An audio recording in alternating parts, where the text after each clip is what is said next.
Today, we're talking about hiring and recruiting, finding and keeping great talent for your company. My guest today is Teresa Murphey. She is the founder and CEO of Hire Ventures. I'll tell you more about her in a second, so stay tuned. Welcome to the Smart Business Revolution podcast, where we feature top entrepreneurs, business leaders, and thought leaders and ask them how they built key relationships to get where they are today. Now, let's get started with the show. All right, welcome everyone. John Corcoran here. I'm the host of the show, and if you've listened before, you know that every week I get to talk to interesting entrepreneurs, founders, CEOs of all kinds of different companies. We've had Netflix, Kinko's, Grubhub, Redfin, YPO, EO, you name it. Check out the archives. We've got all kinds of great episodes there, which you can check out. And of course, this episode brought to you by my company, Rise25, where we help B2B businesses to get clients, referrals, and strategic partnerships with done-for-you podcasts and content marketing. And you can learn about what we do at rise25.com or email us at support@rise25.com. And my guest, of course, Teresa Murphey. Teresa, such a pleasure to have you here today. You are the founder and CEO of Hire Ventures, which is a company that provides HR and recruiting consulting services specifically tailored for early stage tech ventures. She's based out of the Atlanta area. She founded Hire Ventures back in 2001, pre 9/11. So we're going to hear what that journey is like for her. 22 years running the same company and providing expert level HR and recruiting services for growing tech companies. And Teresa, it's such a pleasure to have you here today. And we're talking beforehand about your background. And one thing that stuck out for me, I'm sure it sticks out for other people as well, is you were the youngest of 8 kids. Your father was in the U.S. military, so you were an Air Force brat. Like father was an Air Force brat. And you actually first grew up in England and then moved to Montana, which must have been a crazy cultural shock. What was that like for you when you're 7 or 8 years old and everything you knew was England? Although I imagine you were on a U.S. Air Force base, so sometimes that can be a very American experience when you grow up on an Air Force base. But what was that like for you first living in England and then moving to Montana? Yeah, thank you. Thank you first for having me on the show. I really appreciate it. Excited to talk with you today. So yes, I'm the youngest of 8 children. My parents, my dad was in the military. He was in the U.S. Air Force, as you said.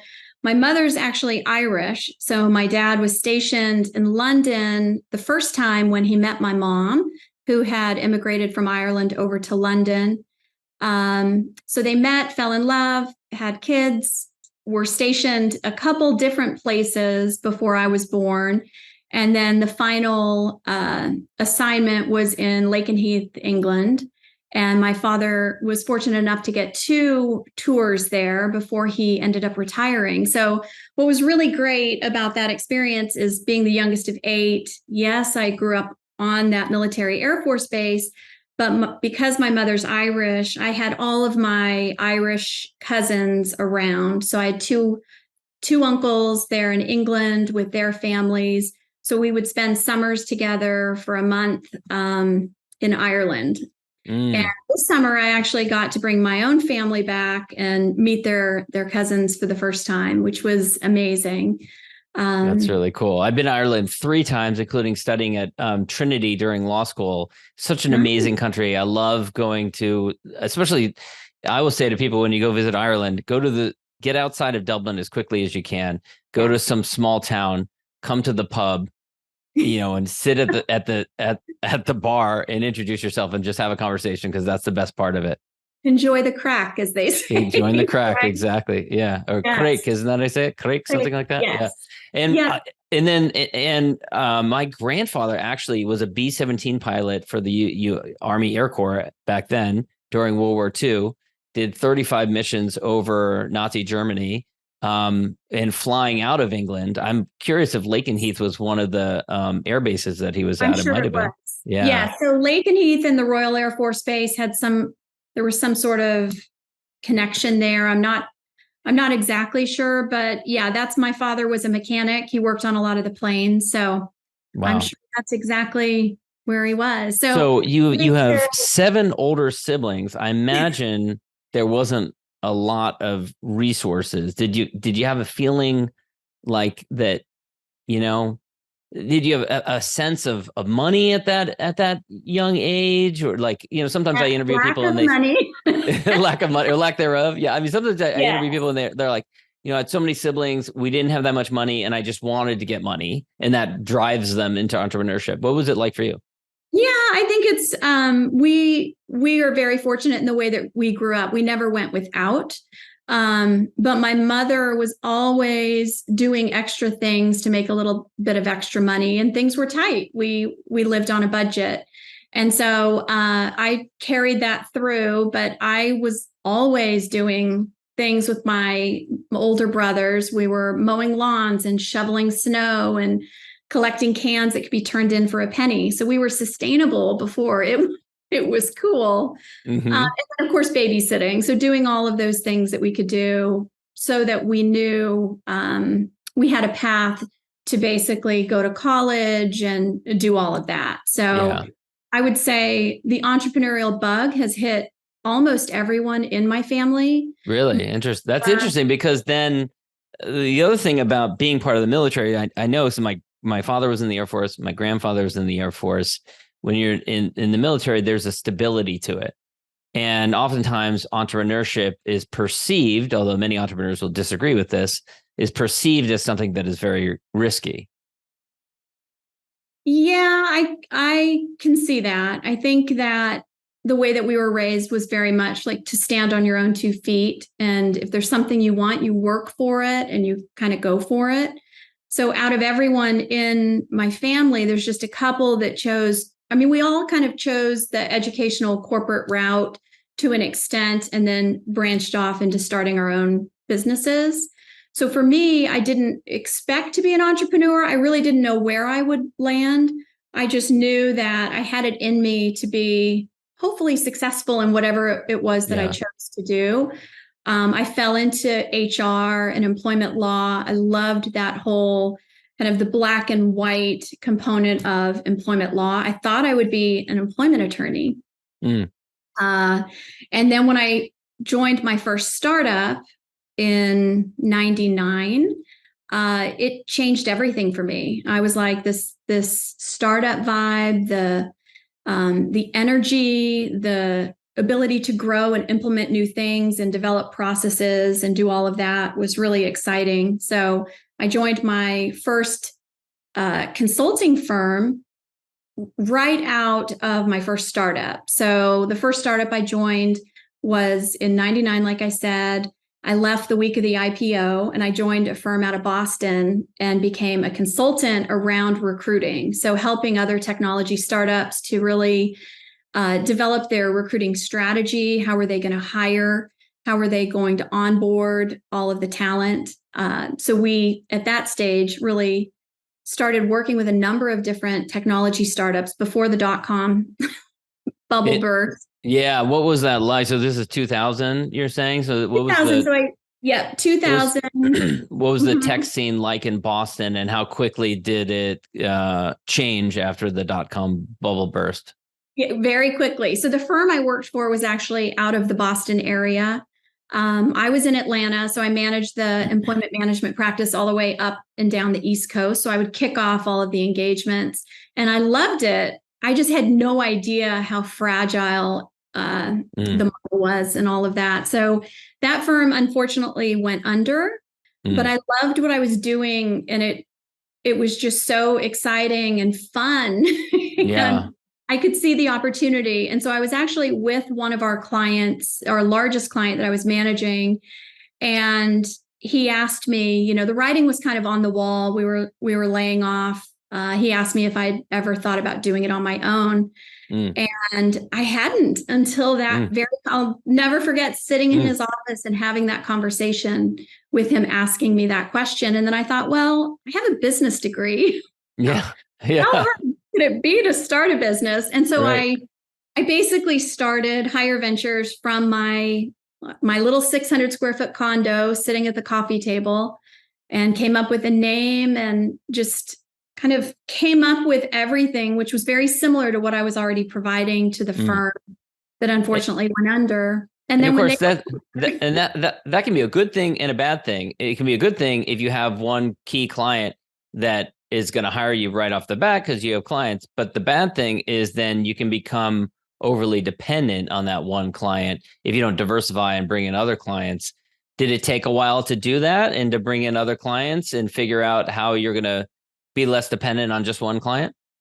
It did. And it was a difficult time. In 2001, companies were no longer hiring. Yeah. It was all about reduction. So I actually went, while I was looking to develop business, went back to the people that I knew, which was my first startup. So I went back to that first startup and they said, hey, we're not hiring anymore, but we need help on this HR stuff. And we need help with benefits and 401k and managing the stock plan, which was, struggling. And so I ended up going back into that organization and really learning and getting my hands into every other component of HR outside of just pure hiring. And I stayed with that company once again, went back into that environment, and until I was really ready to go out and launch it again on my own. So you kind of held it on the side, kind of Hire Ventures was on the side. I did through my tenure. I think the first maybe 16 years in business, a couple of those years were going back into that corporate role so I could survive, really. Yeah. I call it going back into the dark side. But as an entrepreneur, I know I'm officially no longer employable by anyone else. But when I took those engagements or those roles, it really opened up doors for me in ways that I couldn't have foreseen then. But now looking back, the relationships that I was able to develop and what I was able to learn and the expertise I was able to gain has benefited me in the long run and our business overall. So yeah. Was it at the time though, was it hard? Like at the time, was it like, I'm giving up on my dream of building this company and I have to go in-house and work for this company just because the economy is not doing well?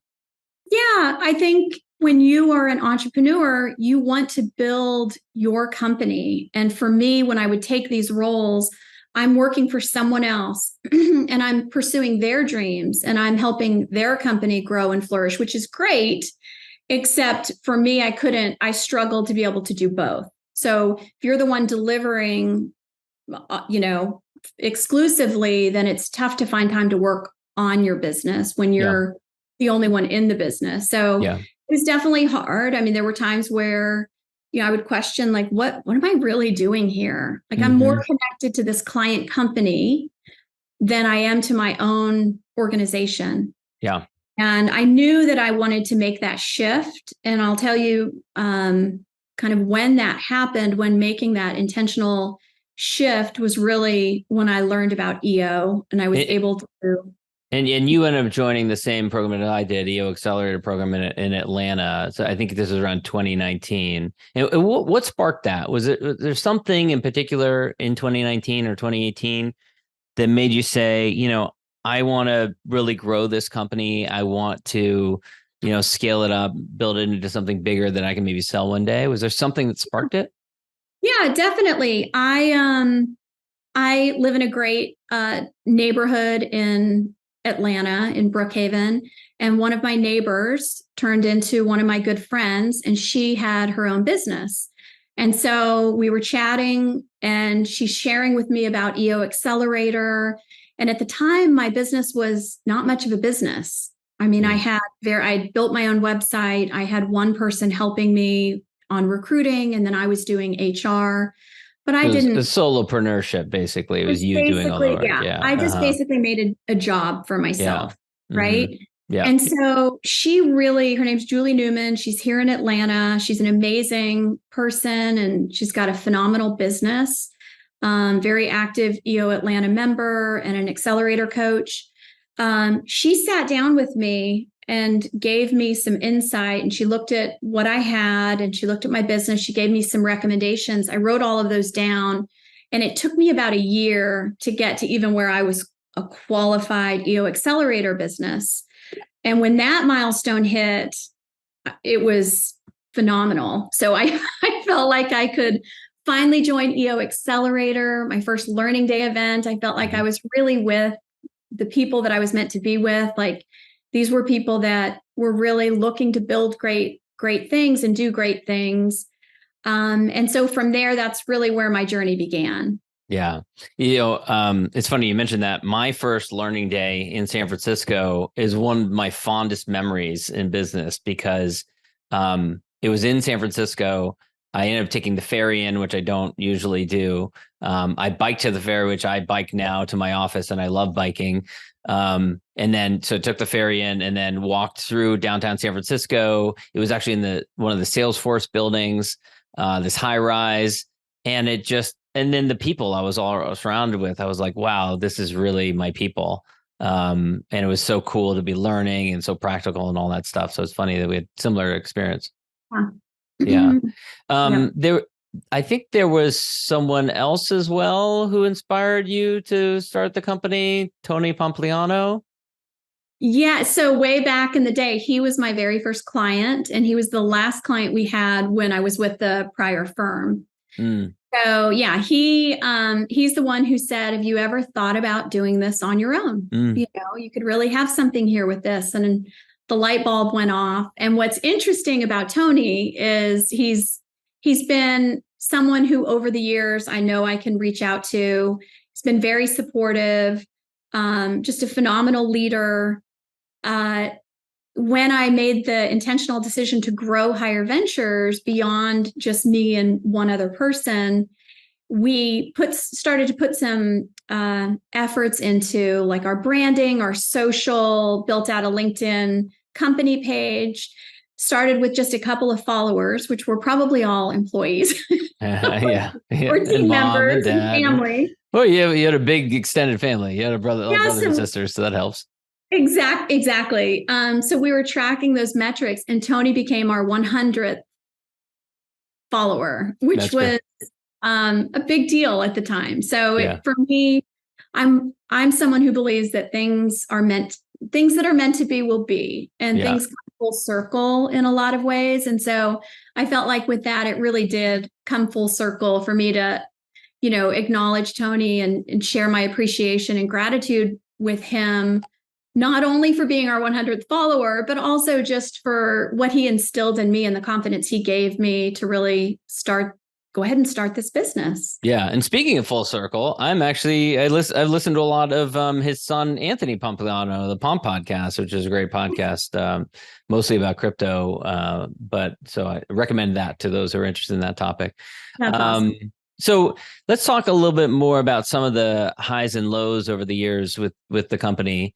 So you start it in March of 2001, and of course 9/11 happened after that, 6 months later or so. Do you remember like what that experience was like at that moment in time? I've talked to a lot of businesses that started right around that time, before, after, and of course, it's such a pivotal moment in our history. Do you remember that if you go back? Yeah, I do. I remember that very clearly. Honestly, it was yesterday. And for me, I had already been struggling on my own. I had had a couple of engagements, but not anything long enough. So I had gone back to my first startup, and they needed help getting through some of the key initiatives that they had. So when 9/11 happened, I was in the throes of learning about benefits and compensation and how to take a fully insured benefit plan and make it work when it was built for a 700-person company that had been through massive layoffs. And so there was a lot going on. So it was a telecom company that provided voice data and internet in Class A high-rise office buildings. So we had TVs everywhere. So when the actual 9/11 happened, I was in the office, and we were all, it was a scary, traumatic thing. Yeah. What's really interesting, and I don't know if you're going to want to cut this out, but when I was with that startup from the very early days, there was a shooting in Atlanta at the same location. And I was with the same company walking across the parking deck and seeing the snipers, Mm. and then being holed up in that office building. What year was this? It was in 99. In 99. It was a shooter. He was a day trader, and he had some big losses, and came in and took out some people in this was in Buckhead in Atlanta. So it was this had happened in 99, and then you're with the same company 2 years later when 9/11 is unfolding. Oh, so for you then, you're kind of like experiencing this traumatic event again 2 years later, and kind of having a flashback to this previous incident. Yeah, it was. I will say, like, when you think about the things that shape you, who you are. Yeah. When we think about safety in the workplace, I don't take that lightly. When there's a fire drill, when it's anything having to do with physical safety of your employees, your team. When we do audits for companies, how secure are the doors? Are things being propped open? I take a lot of those things very seriously because of those experiences. Because of these early experiences. I always say now, you don't need to tell me twice, because I feel like we've had so many incidents now where you see where the people who died were the ones who hesitated or said, "Oh, maybe it's fine," or "I'll wait," or I'll evacuate later," or "I don't want to have to walk down all those steps." And those are oftentimes the people who died, right? And so, I mean, I remember there was like a year ago, there was a tsunami warning here in the San Francisco Bay Area, and we're really close to the bay. My house is probably 200 yards from the edge of the bay. And it was like a Saturday morning, and I was like, "You don't need to tell me twice. We're going." And I got my kids and my wife in the car, and we drove to like high ground. And I was like, "We're going to go to a Starbucks, guys. Okay, we're going to go to Starbucks." And we went, but it was like, you don't need to tell me twice, because I take those things seriously as well. Yeah. So reflecting on that, then, many years later, the pandemic hits. And we had a couple of definitely shocks to the economic system after that, including 2007, 2008, the economic showdown. But what was it like for you if you take yourself back to March of 2020? You've made this decision to try and grow this company. You're in the accelerator program, all that kind of stuff. And then boom, pandemic hits. What was that, like for you? Yeah. So at the time, we had a number of clients that they were located overseas. So they were headquartered in the UK, and they were expanding into the US. And so, as you know, US employment law can be really challenging from state to state. And so we work with a lot of companies to help simplify some of those things and handle some of those things, not only from the recruiting side, but from HR. So when the pandemic hit, honestly, the recruitment shut down. Almost every one of our clients that we were providing our fractional recruiting and hourly recruiting for halted everything. They put everything on hold. And so we really had to kind of scramble there on the recruiting side of the house, but everything shifted over to sustaining. Like, how can we help guide our clients through these transitions? And so some of it was getting them to 100% remote work. So leading up to the pandemic, I was already aware of things happening in China because my husband has a global team. And so the things that were happening over there, I was very aware of, and encouraging our clients to, when their employees leave at the end of the day, take everything with them. Don't assume you can go back the next day. So to go ahead and start transitioning, if they were on site, to be completely remote, getting things culturally standing up so that people can still feel connected and all of that.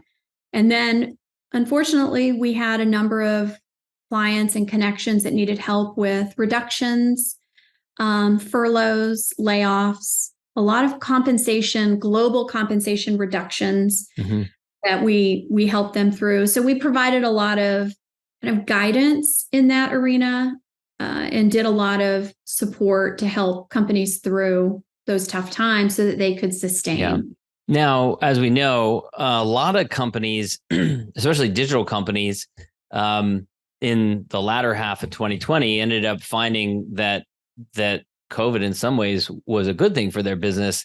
And many companies shifted from layoffs to then hiring people as fast as they could. Did you have clients like that kind of did a 180 degrees and then had the opposite problem?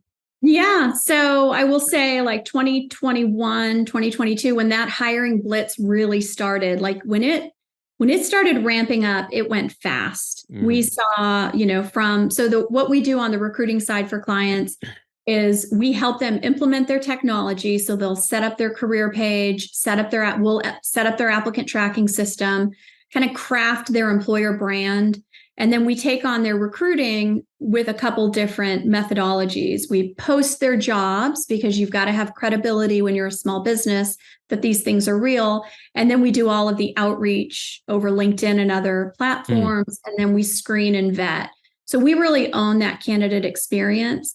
But it would go so fast. We would have candidates in a process for 2 weeks and their compensation would jump $20,000 from the beginning to the end. And so we were continually trying to... Because the candidate wanted more because they had other companies that were giving them job offers, or what? Yeah. So a lot of our Atlanta startups, our Atlanta technology companies, we're really lucky here. We've got a really nice talent pool. We've got Georgia Tech. We've got a number of different universities and a great talent pool, which is for Atlanta companies. But Silicon Valley, when things really started opening up, they were hiring people all over the country, which many of those firms didn't do before. So that was affecting the compensation for the local talent. I see. So our Atlanta technology company is now competing with the Googles and the other larger organizations with very rich comp and benefit packages. And so it was a lot. We shifted gears quite a bit. We pivoted a lot to help our clients really develop a compelling employer brand. Like, why does somebody want to work for you as opposed to X Menlo Park organization? Yeah. So that goes well beyond just like, we're going to set up your job post. And it really affects so many different things, from your careers page to your core values to the way that they communicate what the company is about. So that's really getting to a higher level of kind of consultation and helping the company figure out who they are in the world, right? Yeah, that's exactly it. I mean, what we do is really, when we're partnering with our clients, we're acting on their behalf. So we're representing them. We're helping them define their brand. From a recruiting standpoint, all that outreach we're doing, we make really good headway and progress because we're not an external third-party recruiter. We are typically working through their email system, their platform. Like, we are just owning that experience for them. But we do it in a way that isn't fee-based and it's scalable. So if you've got a couple of positions now that you need help hiring for, we can help you get there. And then as that expands and grows, like, we've got many clients are with us for years. And when they hire their first in-house full-time person, we continue to augment and support other areas around recruiting. I'm curious, is it challenging for you? Do you have clients who come to you who say, you know what, we just need these 10 positions. We need you to help us with, I don't know what the entry level request is, but like, creating the job post and advertising it and getting us candidates. We don't need help with other things. And then you take a look at, their careers page, their website, their values, and you say, no, actually what you need to work on is your core values and how you're different. And these are some things that you need to work on. Is that a difficult conversation to convince them of the merit of doing that? It can be. And to answer your question, yes, that definitely happens. So we can help them with that pain point of being able to hire. But if, we definitely ask questions about, why is the position open? How long has it taken you? Why is it taking you so long? If you're having turnover, why are people leaving? Right.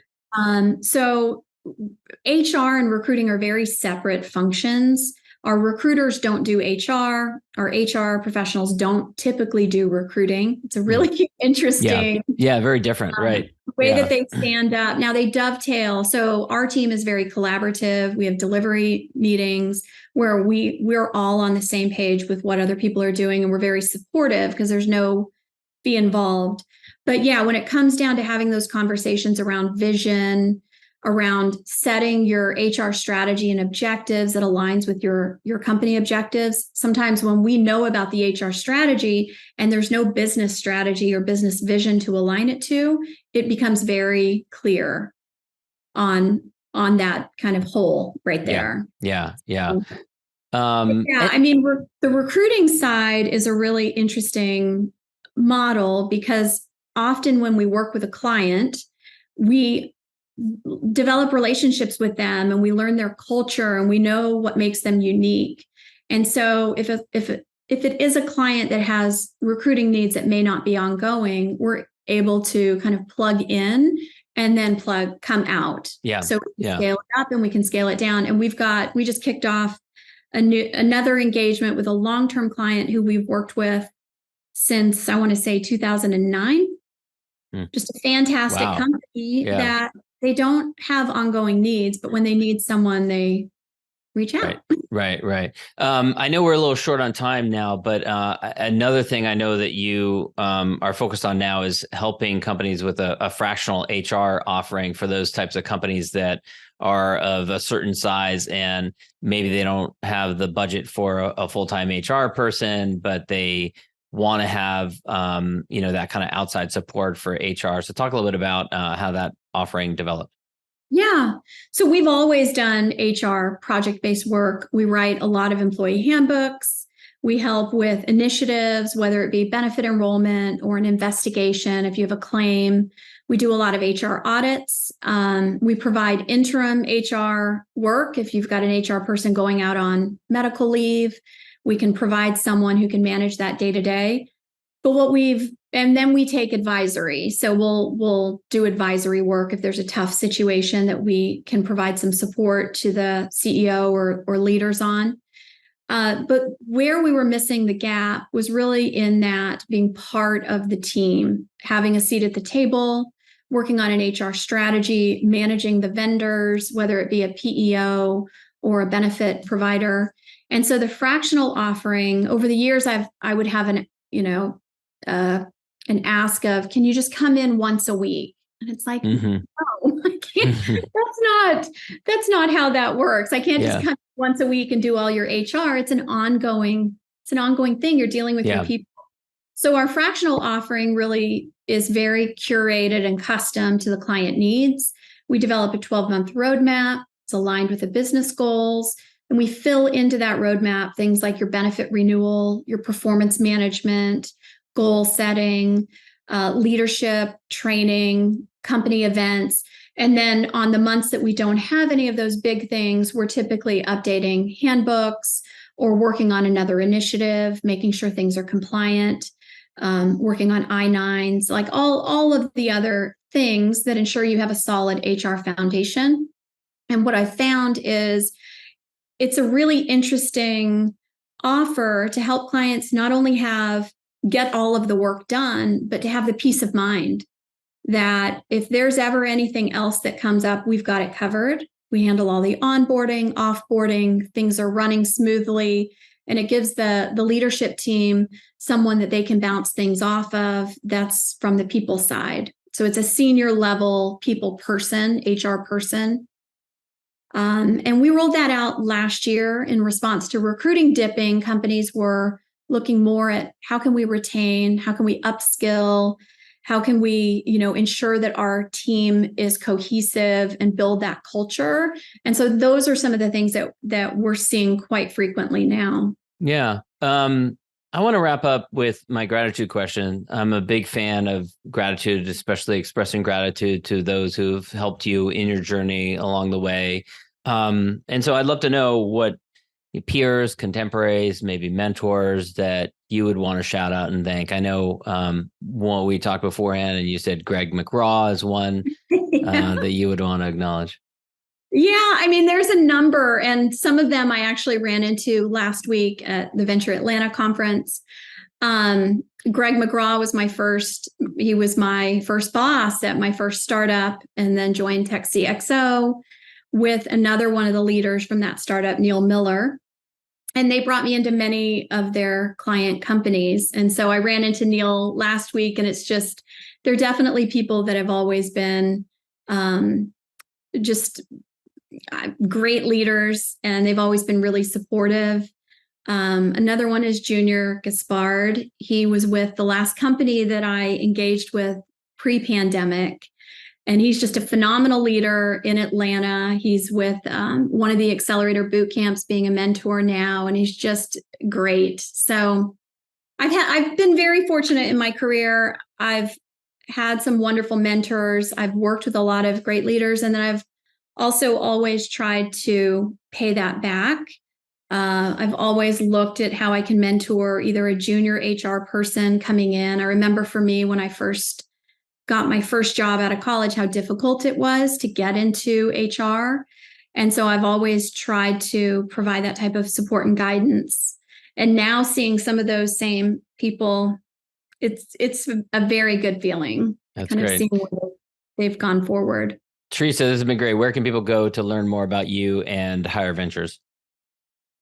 Well, I'm very active on LinkedIn. So Teresa Murphey with the EY. Hire Ventures is hire, HIRE, ventures.com. And then I'm sure I can share with you some of the other social handles. Really, it's LinkedIn. Perfect. Give it up on Instagram. Okay. Yeah, we'll tell people to go to LinkedIn. Great. Teresa, thanks so much. All right. Thanks, John. Thanks for listening to the Smart Business Revolution podcast. We'll see you again next time, and be sure to click subscribe to get future episodes.